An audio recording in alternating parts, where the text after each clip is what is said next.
Hello friends. जैसे कि हमने बताया कि 4-5 साल की जद्दोजहद में मैं दोबारा प्रेग्नेंट हो गई ताकि मेहताब को लगने लगे कि हम उसके साथ रहना चाहते हैं। मगर प्रेगनेंसी के 2-3 दिन बाद ही मुझे फिर मारपीट करी गई और हम अपने मायके आ गए। उसके बाद सबने बात बनाने की कोशिश करी। डैडी ने कहा जो सोनोग्राफी हुई थी, अल्ट्रासाउंड हुआ था, वो भेज दीजिए। तो इस बंदे ने मुझे फ़ोटो कॉपी करवा के भेजी अल्ट्रासाउंड की कि हमने करवाया है तो हम तुमको क्यों दें, तुम्हारे पैसे क्यों बच जाएंगे, तुम लोग खुद कराओ। खैर उसकी हरकतें देख के सबने हमसे कहा कि अबॉर्शन करा दो। खुद मेरी माँ ने कहा कि ये अबॉर्शन करा दो। और हम लोग में अबॉर्शन कराना बहुत बड़ा गुनाह है जिसकी कोई माफ़ी नहीं है। और हम चाहते भी नहीं थे अबॉर्शन कराना, क्योंकि बच्चे हम मेहताब के सहारे नहीं पैदा कर रहे थे। सब तरफ से प्रेशर था, लोग मुझे अजीब निगाहों से देखते थे कि तुमने फिर वही गलती कर दी। और उस वक्त लगता था कि ये बच्चे हलाल नहीं हैं। हमें अपने बच्चे नाजायज़ लगने लगते थे। हर कोई कहता था तुम्हारा फिर गलती कर दी, और वो तुम बच्चे पैदा करने जाती हो। किसको बताते कि बच्चे हम मेहताब को दिखाने के लिए, प्रूफ करने के लिए कि हम तुम्हारे साथ जीना चाहते हैं, और वो मुझे छोड़ देता था। फरवरी से 9 महीने का सफ़र हमने अकेले किया। कई बार उसको फ़ोन मिला, सोच सोच के बीमार हो गए। ऐसी हालत हो गई थी कि खून 6 पॉइंट बचा था। फ़ोन किया उसको कि डॉक्टर ने कहा खून नहीं है। बोला टंकियों खून चढ़ जाए, हमसे कुछ लेना देना नहीं। हालत बुरी हो गई थी, खाना पीना कुछ खाते नहीं थे। ऐसी स्टेज आ गई कि मेरी बोन्स एकदम कमज़ोर हो गई। डॉक्टर ने कहा बेबी के वेट की वजह से ये बोन्स क्रैक हो सकती हैं। चल नहीं पाते थे, फिर नहीं पाते थे। माँ बाप भाई बहन सब साथ देते थे मेरा। भाई लोग उठा के वॉशरूम तक ले जाते थे। खड़े खड़े वॉशरूम यूरिनेट करते थे क्योंकि बैठने की ताकत नहीं बची थी।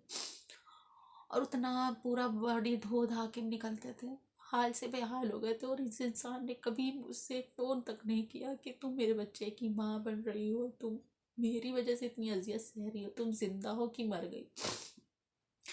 9 महीने में लोग कहते हैं वक्त कम होता है, 9 महीने में कितने सेकंड होते हैं। हर सेकंड, हर रोज एक फ़ोन का इंतज़ार करते थे, फ़ोन मिलाते थे।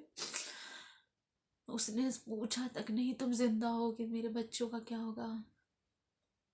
और उस अजियत का जो 9 महीने का सफ़र था हम जिंदगी में नहीं भूल सकते।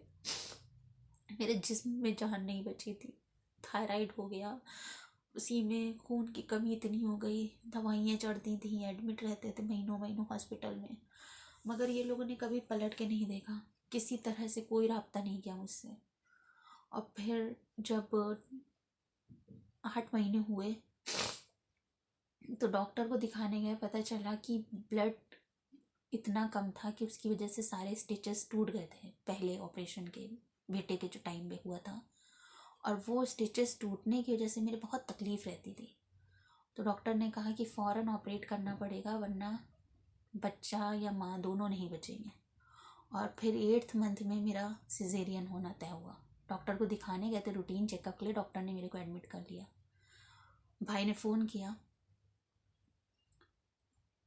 कि मेहताब गुड़िया को एडमिट कर दिया गया, आके देख लो। सुबह 9 बजे फ़ोन किया गया था। उसका पहला सवाल था कि अभी तो 8 महीने हुए, अभी कहाँ से एडमिट हो गई, झूठ बोल रहे हैं। भाई ने कहा ये झूठ नहीं है, हॉस्पिटल आके देखो, ये तो झूठ नहीं होगा, एडमिट है। और आप यकीन नहीं जानेंगे, 8 बजे सुबह से ले के 4 बजे दिन तक, जब तक मैं ऑपरेशन थिएटर में नहीं गई, उसका इंतज़ार मेरी निगाहें करती रहीं। मगर वो बंदा नहीं आया। ऑपरेशन थिएटर में जैसे ही गए, बेटी हुई।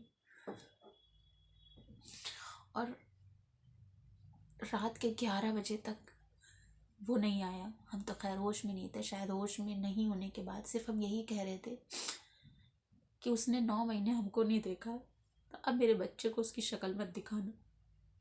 अब वो आ भी जाए तो उसको मेरी और मेरे बच्चे की शक्ल ना दिखाना, उससे कह देना हम लोग मर गए। खैर वो आया रात में 11 बजे। कहीं बीच में आ जाऊंगा तो बिल ना दिया जाए, हॉस्पिटल का खर्च ना उठाना पड़े। रात में 11 बजे जब आए तो शायद एनेस्थीसिया की हालत थी, बेहोशी में थे। तो हम बड़बड़ा रहे थे कि उसको मेरी और मेरे बच्चे की शक्ल ना दिखाना।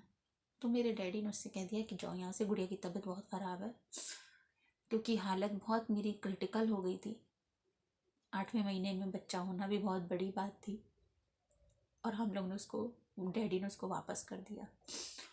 उसके बाद भी उसने कोई राब्ता करने की कोशिश नहीं करी।